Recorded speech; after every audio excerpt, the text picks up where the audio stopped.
दोस्तों सुजलॉन एनर्जी की बात करें तो स्टॉक के अंदर आज कुछ गिरावट देखने को मिल रही है। पिछले 4 ट्रेडिंग सेशन से जो लगातार अपर सर्किट लग रहे थे उस पे ब्रेक लगा और वो भी तेज़ी के बाज़ार में। आज बाज़ार में तो तूफ़ानी तेज़ी थी। पिछले कई दिनों के बाद बाज़ार ने 2000 पॉइंट की ज़बरदस्त तेज़ी बताई, लेकिन सुजलॉन ने गिरावट दिखाई। क्या है इसके पीछे की वजह, उसको समझेंगे इस वीडियो के माध्यम से। और यहाँ पे कुछ बड़ी अपडेट निकल के आ रही है जिनको हम एक एक करके डिस्कस करेंगे। सुजलॉन एनर्जी जो विंड एनर्जी सेक्टर की इंडिया की सबसे बड़ी कंपनी है। इसका इस समय करीब मार्केट शेयर 25% के आसपास है, जो निकट भविष्य में 40% तक चला जाएगा। क्या ऐसे में आने वाले समय सुजलॉन में तेज़ी का दौर शुरू होगा और स्टॉक की प्राइस क्या तेज़ी से बढ़ेगी? क्योंकि अगर इसका पी रेशियो देखें तो पेयर कंपनियों की तुलना में ये स्टॉक बहुत सस्ता है। क्या निवेश के बारे में सोचना चाहिए? लेकिन फ्रेंड्स, उससे पहले अगर आप पहली बार हमारे चैनल पे आए तो चैनल को सब्सक्राइब कर दीजिए, एक बेल आइकॉन दबा दीजिए ताकि जब भी नया वीडियो बने पहला नोटिफिकेशन आपको मिले। वीडियो पसंद आए तो लाइक से ज़रूर कीजिए। चलो फ्रेंड्स, वीडियो स्टार्ट करते हैं। मैं हूँ आपका दोस्त एस बी दवे और हमारे अपने चैनल ऑनलाइन कमाई में आपका बहुत बहुत स्वागत है। तो सुजलॉन एनर्जी के कारोबार की बात कर ले तो स्टॉक की शुरुआत आज पॉजिटिव हुई 66.80 पर, और देख सकते हो कि क्लोजिंग थी कल की 65.33 के आसपास। इंट्राडे में 68.33 का हाई बन गया, यानी एक ज़बरदस्त दौड़ लगाई और जो टारगेट था उस टारगेट को हिट किया जियोजीत फाइनेंशियल का, और वहाँ से आ गई प्रॉफिट बुकिंग। और नतीजा ये रहा कि 68 के आसपास जो स्टॉक ट्रेड कर रहा था वो तेज़ी के बाजार में 64.60 के लो पर आ गया। तो भयंकर प्रॉफिट बुकिंग आई है, क्योंकि पिछले कुछ दिनों से बड़े फंड हाउस ने जम के इसमें खरीदारी की थी, उन्होंने अपना प्रॉफिट बुक कर लिया।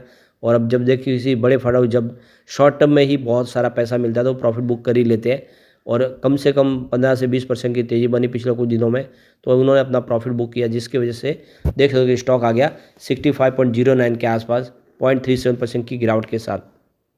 अब इसकी परफॉर्मेंस देखें तो 7 नवंबर से स्टॉक गिरावट की चपेट में आया था और 13 नवंबर तक इसमें गिरावट हुई। 5 ट्रेडिंग सेशन में जो स्टॉक 69 के आसपास था वो स्टॉक देखो कि 54 पर आ गया, क्योंकि भारी गिरावट हुई। लेकिन उसके बाद 14 नवंबर से स्टॉक के अंदर फिर तेज़ी का दौर शुरू हुआ, और आप देख सकते हो कि जो स्टॉक 56 के आसपास था 14 नवंबर को, वो आज 68 तक चला गया। यानी गिरावट से पहले जहाँ पर स्टॉक था बिल्कुल वहीं तक स्टॉक पहुँचा इस तेज़ी में, और फाइनली उस पे आगे फिर से प्रॉफिट बुकिंग। इससे एक बात तो समझ में आ रही है कि स्टॉक सीमित दायरे में ट्रेड कर रहा है, न 50 के नीचे जा रहा है, न अभी फिलहाल 70 के ऊपर जा पा रहा है। तो एक दायरा है, इस दायरे में ही स्टॉक ट्रेड कर रहा है, और इस दायरे में जो शॉर्ट टर्म इन्वेस्टर है वो बहुत अच्छा पैसा कमा रहे कम समय में। तो यही वजह रही कि आज बाजार में तूफानी तेज़ी थी, उसके बावजूद भी स्टॉक के अंदर गिरावट हुई, क्योंकि प्रॉफिट बुकिंग हावी हो गई। कुछ बड़े फंड हाउस जिन्होंने देखा कि अब यहाँ पे एक बार प्रॉफिट बुक कर लेनी चाहिए, क्योंकि काफ़ी शानदार तेज़ी बन चुकी है कम समय में। अब सुजलॉन के शेयर की बात करें तो 11 जनवरी 2008 को इसकी जो प्राइस थी वो 390 रुपीज़ के आसपास थी, और विंड एनर्जी सेक्टर में उस लेवल से देख सकते हो कि 99% की भारी गिरावट हुई, और 27 मार्च 2020 को यह 1.72 रुपीज़ पर आ गया, यानी ₹1.72 पर आ गया। इस लेवल पर सुजलॉन एनर्जी के शेयरों में 3705% की तूफानी तेज़ी देखने को मिली। कंपनी के शेयर ने पिछले 3 सालों में 933% का बम्पर रिटर्न दिया है। इस अवधि में कंपनी के शेयर 6.34 रुपये से बढ़कर 65 रुपये तक पहुंच गए। पिछले 2 सालों में ही सुजलॉन में 708% की शानदार तेज़ी बनी है। मॉर्गन स्टैनली ने इसको अभी फिर से कवर करना शुरू किया है। पहले तो इसके टारगेट अच्छे थे, लेकिन अब बीच में जब गिरावट हुई उसके बाद मॉर्गन स्टैनली ने फ्रेश नया टारगेट फिर से दिया है, 71 का टारगेट दिया। इससे पहले 78 का टारगेट था, क्योंकि स्टॉक काफ़ी नीचे आया तो उन्होंने भी टारगेट को नीचे कर दिया है। 71 का टारगेट है, और इक्वल की जो रेटिंग थी उस इक्वल वेट रेटिंग को ओवर वेट कर दिया है, यानी रेटिंग को बढ़ा दिया है, और मॉर्गन स्टैनली कह रहे हैं कि इसमें आपको खरीदारी करनी चाहिए। दूसरी तरफ देखो जियोजीत फाइनेंशियल सर्विस ने इसका 68 रुपीज़ का टारगेट सेट किया और खरीदारी की सलाह दी थी। अब आप देख ही सकते हो कि आज इसने इंट्राडे में 68 को टच किया, यानी जो टारगेट था वो टारगेट आज हिट हुआ। तो बिल्कुल देख सकते हो कि आज इसीलिए प्रॉफिट बुकिंग आई, क्योंकि जियोजीत फाइनेंशियल सर्विस की तरफ से जो टारगेट दिया था 68 रुपीज़ का था, आज वो इंट्राडे में टारगेट ऑलरेडी इसको टच कर दिया, और वहीं से प्रॉफिट बुकिंग आ गई 68 से। इसने ये देखो इसमें गिरावट शुरू हुई। ब्रोकेज फर्म की तरफ से कहा गया कि फाइनेंशियल ईयर 2027 तक आरओई के 25% तक बढ़ने की उम्मीद के साथ हमारा जो मानना है कि सुजलॉन की स्टोरी अभी डेवलप हो रही है। हाल ही मिले ऑर्डर राज्य पीएसयू और CNI क्लाइंट के बीच टरबाइन निर्माता के लिए वरीयता दर्शाते हैं और रेनोम एनर्जी के हालिया अधिग्रहण से गैर सुइलोन O&M अवसरों के भी 32 गीगावाट से अधिक का लाभ उठाने में मदद मिल सकती है। तो इसीलिए यहाँ पे जियोजी फाइनेंशियल ने भी इसमें बाय की रेटिंग दी है।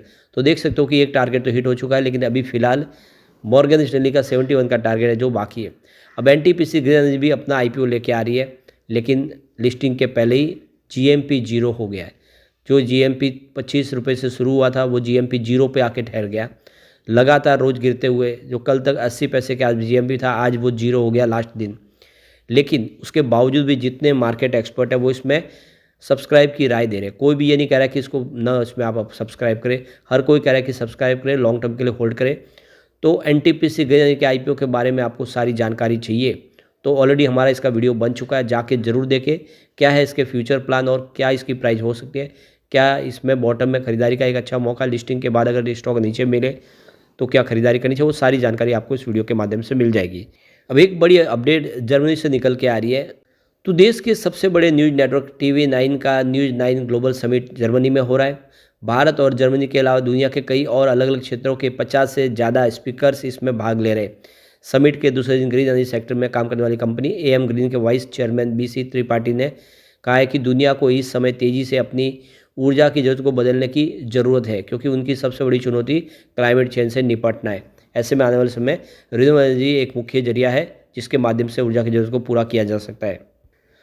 तो अपनी स्पीच में BC त्रिपाठी ने भारत की one nation one grid policy का भी जिक्र किया। उन्होंने कहा कि कुछ साल पहले भारत के सामने सबसे बड़ी समस्या रिन्यूएबल से जनरेट होने वाली एनर्जी के कंजम्पशन और स्टोरेज की समस्या थी। इसके बाद देश के प्रधानमंत्री नरेंद्र मोदी ने वन नेशन वन ग्रिड का विजन रखा। इसने एनर्जी को लेकर भारत की ताकत को और मजबूत बनाया। उन्होंने आगे कहा कि आज भारत में रिन्यूएबल सेक्टर का वर्ल्ड लीडर बनने की क्षमता है, यानी पूरी दुनिया में लीड कर सकता है। इंडिया वर्ल्ड रिन्यूएबल के माध्यम से अपने आप को वर्ल्ड लीडर बना सकता है और आने वाले समय यहाँ पे बहुत सारे नए रोजगार के सृजन भी हो सकते हैं। तो देख सकते हो कि यहाँ पे रिन्यूएबल सेक्टर के लिए बहुत सारी संभावना है। तो भारत सरकार और जर्मनी मिलके इस सेक्टर में तेज़ी से आगे बढ़ेंगे, अपनी एक दूसरे की मदद करते हुए। इसमें आगे जो ग्रीन हाइड्रोजन का जो मिशन है उसको पूरा करने की कोशिश की जाएगी।